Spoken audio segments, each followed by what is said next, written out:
தின அரசியல் பார்வையாளர்கள் அனைவருக்கும் வணக்கம். இன்னைக்கு நம்ம எது சம்பந்தமா பார்க்க போறோம் கேட்டீங்கன்னா, நேற்றைய தினம் சட்டமன்ற விவாதங்கள் நடைபெறும் பொழுது மரியாதைக்குரிய திராவிட முன்னேற்ற கழகத்தின் முன்னாள் அமைச்சர் நேரு அவர்கள் என்ன சொல்லியிருக்காருன்னா, விசிகாவிலெல்லாம் தனிச்சு நிக்க முடியாது, திமுகவோட தயவால மட்டும்தான் அவங்க ஜெயிக்க முடியும், அவங்க தனிச்சு ஜெயிக்க முடியுமா அப்படிங்கிற மாதிரி ஒரு கேள்வியை கேட்டிருக்காரு. இப்ப இதற்கு விடுதலை சிறுத்தை கட்சியை சார்ந்தவர்கள் பல்வேறு தரப்பினர் பதிலடி கொடுத்துட்டு இருக்காங்க. நம்ம சார்பாகவும் பதிலடி கொடுக்கணும்ல, அதுக்காக தான் இந்த வீடியோ. வாங்க பார்க்கலாம்.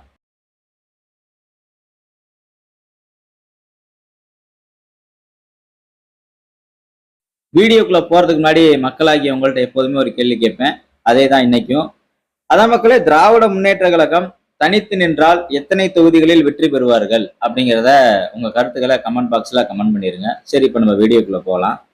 அதான் மக்களே, மரியாதைக்குரிய ஐயா நேரு அவர்கள் பாத்தீங்கன்னா, சட்டமன்றத்தில் விடுதலை சிறுத்தை கட்சி தனிச்சு நிக்க முடியாது, அப்படி நின்றாலும் அவர்களால் வெற்றி பெற முடியாது அப்படிங்கிற மாதிரி ஒரு ஸ்டேட்மெண்ட் பேசியிருக்காரு. இப்ப இதற்கு பல்வேறு நபர்கள் பதிலடி கொடுத்துட்டு இருக்காங்க. குறிப்பா விடுதலை சிறுத்தை கட்சியை சார்ந்த பல்வேறு நபர்கள் பதிலடி கொடுத்துட்டு இருக்காங்க. இப்ப ஐயா நேரு அவர்கள்ட்ட சில தரவுகளை நம்ம சொல்லணும். என்னன்னா, நிலையான வாக்கு வங்கி உள்ள கட்சி எது? திமுக முதல்ல ஒரு நிலையான வாக்கு வங்கி இருக்குதா? ஒரு சில புள்ளி விவரங்களோட இங்க நான் பேசணும்னு நினைக்கிறேன். கடந்த 2021 சட்டமன்ற தேர்தலில் திராவிட முன்னேற்ற கழகம் கிட்டத்தட்ட 159 இடங்கள்ல வெற்றி பெற்றாங்க.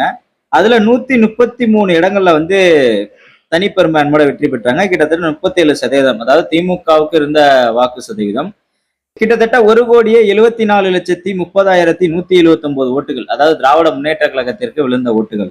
இதையே கூட்டணி கட்சிகளோடு சேர்த்து பார்க்கும் பொழுது 2,09,82,088 ஓட்டுகள், கிட்டத்தட்ட 45.38% ஓட்டுகள். இப்ப இதே வாக்கு சதவீதம் கடந்த 2026 சட்டமன்ற தேர்தலில் வந்திருக்கான்னு பாத்தீங்கன்னா நிச்சயமாக கிடையாது. கடந்த 2026 சட்டமன்ற தேர்தலில் திராவிட முன்னேற்ற கழகம் வாங்கிய வாக்குகள் சதவீதம் பாத்தீங்கன்னா 24.19% வாக்குகள் வாங்கியிருக்காங்க. இப்ப கிட்டத்தட்ட இந்த கூட்டணியில 22 கட்சிகள், கொஞ்ச நஞ்ச கட்சிகள் கிடையாது, 22 கட்சிகளோட கூட்டணி சேர்ந்து இவங்களால இவ்வளவு ஓட்டு தான் வாங்கியிருக்க முடியுது. இதில் திமுகவுடைய வாக்குகள் எத்தனை சதவீதம்? கிட்டத்தட்ட ஒரு 59 தொகுதியில் வெற்றி பெற்றிருக்காங்க. எனவே திமுகவுக்குன்னு ஒரு நிலையான வாக்கு வங்கியே முதல்ல கிடையாது. முதல்ல அந்த வாக்கு வங்கின்றதே எந்த ஒரு கட்சிக்குமே நிலையான வாக்கு வங்கின்றதே கிடையாது.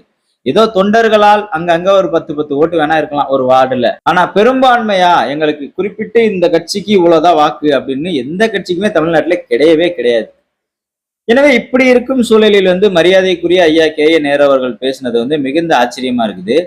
2021 சட்டமன்ற தேர்தலில் விடுதலை சிறுத்தைகள் கட்சி மட்டும் இல்லைன்னா இவங்க தோத்துருப்பாங்கன்னு நான் சொல்லல. மரியாதைக்குரிய முன்னாள் முதலமைச்சர், முன்னாள் சட்டமன்ற உறுப்பினர் ஐயா ஸ்டாலின் அவர்கள் கூட சொல்லியிருக்காங்க. அந்த குறும்படத்தை வீடியோல போறேன், பாருங்க. நான் இப்பொழுது இரு பொறுப்புகளில் அமர்ந்திருக்கிறேன். அது திருமாவுக்கும் தெரியும், எல்லாருக்கும் தெரியும், இங்க உங்க இருக்கக்கூடிய உங்க அத்தனை பேருக்கும் தெரியும். ஒன்று கட்சி தலைவர் பொறுப்பு, இன்னொன்று அனைவருக்குமான தமிழ்நாடு முதலமைச்சர் பொறுப்பு. உங்களால் உருவாக்கப்பட்டவன் தான், உங்களால் உட்கார்ந்து இருக்கக்கூடியவன் தான்.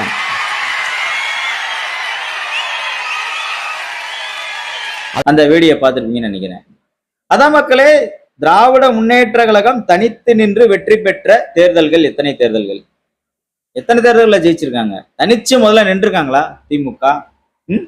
தனித்து நின்று அவர்களுடைய வாக்கு வங்கி என்னன்னு அவங்க முதல்ல ப்ரூவ் பண்ணியிருக்காங்களா? விடுதலை சிறுத்தைகளுக்கு என்று ஒரு நிலையான வாக்கு வங்கி உள்ளது.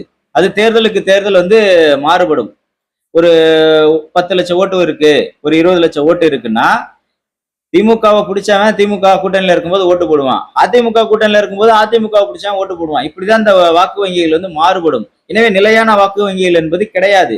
இப்படி இருக்கும் சூழலில் இவர்கள் எந்த அடிப்படையில் விடுதலை சிறுத்தைகள் தனித்து நின்றால் வெற்றி பெற முடியாது அப்படின்னு சொல்றாங்க. அவ்வளவு திமுகவுக்கு கூட்டணி கட்சிகளை தூக்கி சுமக்கணும்னு அவசியம் என்ன இருக்கு? அவ்வளவோ நல்லவங்களா இவங்க? இல்ல கேக்குறேன். சரி, உங்களால கூட்டணி கட்சிகளை ஏன் நீங்க ஜெயிக்க வைக்கணும்? உங்களுக்கு என்ன தேவை இருக்கு? நீங்க தனியா நின்று ஜெயிச்சிருவீங்கல்ல, அப்புறம் ஏன் இத்தனை கட்சியை கூட்டணி சேர்த்தீங்க? அதுவும் குறிப்பா 2026 சட்டமன்ற தேர்தலில் 22 கட்சிகளோடு கூட்டணி. 22 கட்சிகளோடு. உங்களுக்கு தான் தனியா ஒரு வாக்கு வங்கி இருக்குன்னு பேசிக்கிறீங்கல்ல. எப்போ எங்களுக்கு யாரும் கூட்டணியா வேணாம், நாங்க தனியா நின்று ஜெயிச்சிருவோம், எதனா 200க்கு 200 வெல்வோம் அப்படின்னு சொல்லி பேசுறீங்கல்ல. தனிச்சு நிப்போன்னு ஏன் சொல்ல மாட்டேங்கிறீங்க? சொல்லி பாருங்க. ஒரு எலெக்ஷன்ல அந்த மாதிரி நின்னு பாருங்க. அதான் மக்களே, திராவிட முன்னேற்ற கழகம் கடந்த 2019 பாராளுமன்ற தேர்தலில் இருந்து அதன் பின்னர் நடைபெற்ற 2021 சட்டமன்ற தேர்தல், பல்வேறு இடைத்தேர்தல்கள் நடந்துச்சு.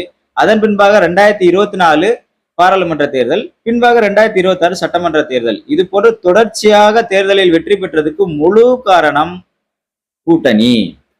திமுகவை நம்பி யாரும் ஓட்டு போடல. திமுகவின் கூட்டணி கட்சிகளால் தான் இவங்களுக்கு இவ்வளவு வாக்கு விழுந்திருக்கு. இதை ஸ்டாலின் அவர்களே ஒத்துக்குவாரு.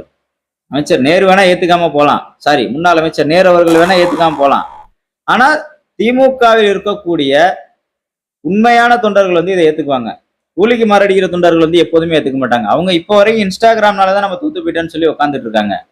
அதான் மக்களே, திமுக தோல்வியடைந்ததுக்கான மெயின் காரணம் பாத்தீங்கன்னா இவர்கள் செய்த ஊழல்கள், இவர்கள் செய்த பல்வேறு சிக்கல்கள், அதான் காரணம்.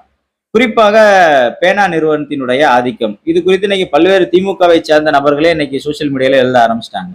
எனவே இவர்கள் செய்த தவறை மூடி மறைக்க, இவர்கள் செய்த ஊழல்களை மூடி மறைப்பதற்காக இன்னைக்கு கூட்டணி கட்சிகள் மேல பழிய தூக்கி போடுறாங்க.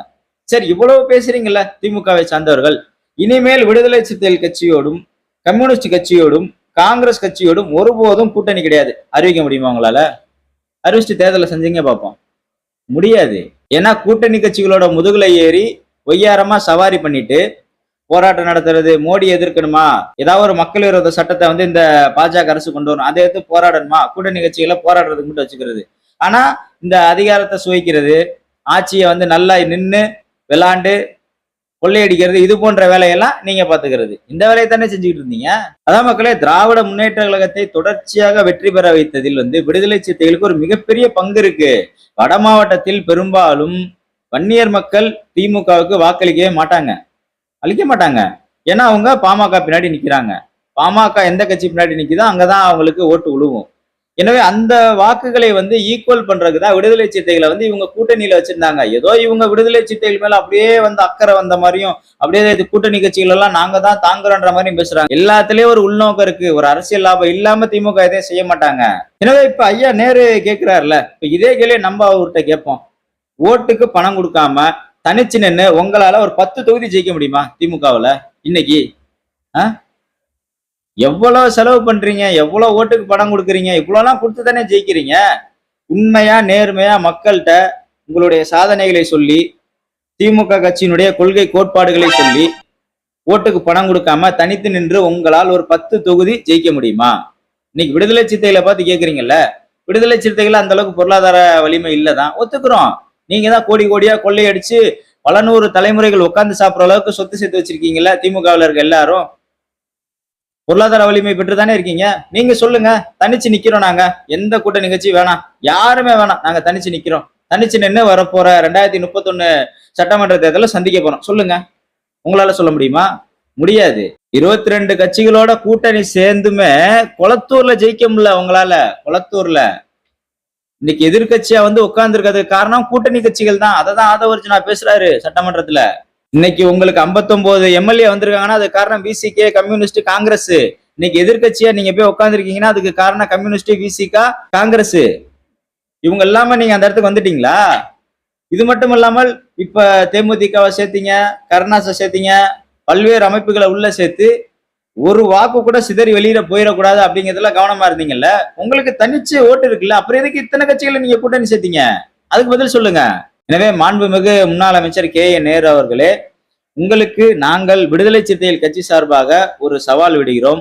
வரப்போற 2031 சட்டமன்ற தேர்தலில் கூட்டணி இல்லாமல், ஓட்டுக்கு பணம் கொடுக்காமல் திராவிட முன்னேற்ற கழகம் தனித்து நின்று ஒரு 10 தொகுதியை ஜெயிச்சிருங்க பார்ப்போம். உங்களோட கூட்டணியில இருந்த விடுதலை சிறுத்தைகள் கட்சியையும், காங்கிரஸ் கட்சியும், கம்யூனிஸ்ட் கட்சியும் மதிக்காததுனால தானே நீங்க இன்னைக்கு இவ்வளவு பெரிய தோல்வியில உட்காந்துருக்கீங்க. அதை தானே ஆதவர்ஜுனா சுட்டி காட்டுறாரு. கூட்டணி கட்சிகளோட வேல்யூ என்னன்னு உங்களுக்கு தெரியல. அந்த கூட்டணி கட்சியோட வேல்யூ என்னன்னு இன்னைக்கு தாவேகா புரிஞ்சிருக்காங்க. அதுவும் திமுக கூட்டணியில இருந்த கூட்டணி கட்சிகளோட வேல்யூ என்னன்னு உங்களுக்கு நல்லாவே தெரிஞ்சிருக்கு. அவங்க ஆட்சி அமைக்கணும்னு நினைச்சிருந்தா யாரு கூட வேணா சேர்ந்து ஆட்சி அமைச்சிருக்கலாமே. ஏன் பாமக கூட சேர்ந்து ஆட்சி அமைச்சிருக்கலாம், அதிமுகவோட சேர்ந்து ஆட்சி அமைச்சிருக்கலாம், யாரோட வேணா சேர்ந்து ஆட்சி அமைச்சிருக்கலாமே. இருந்தாலும் ஏன் இவர்களோடு நாம் சேர்ந்து ஆட்சி அமைக்க வேண்டும் என்று அவர்கள் விரும்பினார்கள் என்றால், இவர்கள் கையில் எடுத்துள்ள கொள்கை கோட்பாடுகள் தான். தேர்தல் வெற்றிகளுக்காக திமுக வேணா கொள்கை கோட்பாடுகள்ல சமரசம் செஞ்சுக்கிட்டு என்ன வேணா செய்யலாம். ஆனா ஒருபொழுதும் கம்யூனிஸ்டும் விடுதலை சிறுத்தைகளும் தேர்தல் வெற்றி தோல்விகளுக்காக ஒருபோதும் சமரசம் செய்து கொள்ள மாட்டார்கள். எனவே மக்களே, வருகின்ற 2031 சட்டமன்ற தேர்தலில் திராவிட முன்னேற்ற கழகம் தனித்து நின்றால் எத்தனை இடங்களை கைப்பற்றுவார்கள் என்பதை கமெண்ட் பாக்ஸ்ல கமெண்ட் பண்ணிருங்க. நன்றி, வணக்கம்.